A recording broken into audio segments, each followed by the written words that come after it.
Because when I think of social media, the internet, AI, like you said, becoming so mainstream and so ubiquitous, what's going to happen when we have these robots that are now being integrated into human life? And what happens when the technology does get so good that they are more human-like and they are able to meet people's emotional needs and maybe even physical needs? What's going to happen to us then? Yeah, we're going to stop breeding. Maybe that's the AI's plan. It's to not exterminate the human race, but to give them options so that they just completely stop reproducing. In a way, we've kind of done that, like with video games. Video games and just being online. I'm sure you've seen the statistics of how many people are single today. And how many men have gone like more than a year without any sex. 30% of male millennials and 20% of women. It's crazy. What is taking the place of them going out and trying to find a mate? What is it? Well, it's the internet. It's video games. Constantly stimulated by this artificial realm that you exist in when you're playing Call of Duty. You know, interacting with people only online. Not having to go out to have some sort of intellectual or some sort of a social discourse.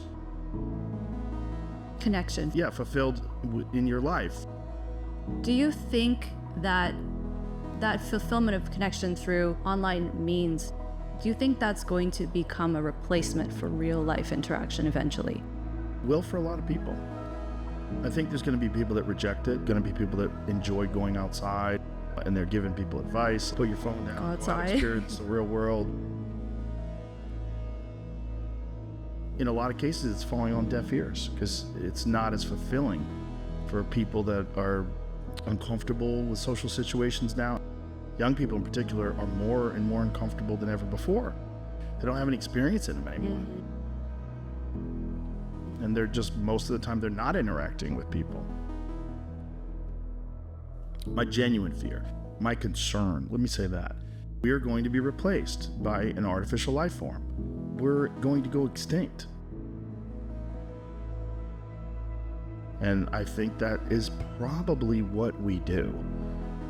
Probably exists elsewhere in the universe as well. The confines of biological beings and limitations of their ability to evolve physically. To go from a single-celled organism to a professor at Harvard is a long fucking slodge. It took a long time. But to go from an Atari Pong computer to artificial general intelligence is only a few decades. It's very quick. But now these robots are not this generation, but 5 generations later. Or maybe AI figures out all the problems of these robots and makes ex machina. And I think that's coming. I think it's going to happen, and I think it's what the human race does. And I think that's why we have this insatiable thirst for technological innovation, hardwired into us to build something better. It's a weird place we're in. That's never been really traversed before. So human society, as far as we know, has never gone through anything like this before. At one point in time, we're probably going to be looking at someone that looks like that lady from Ex Machina.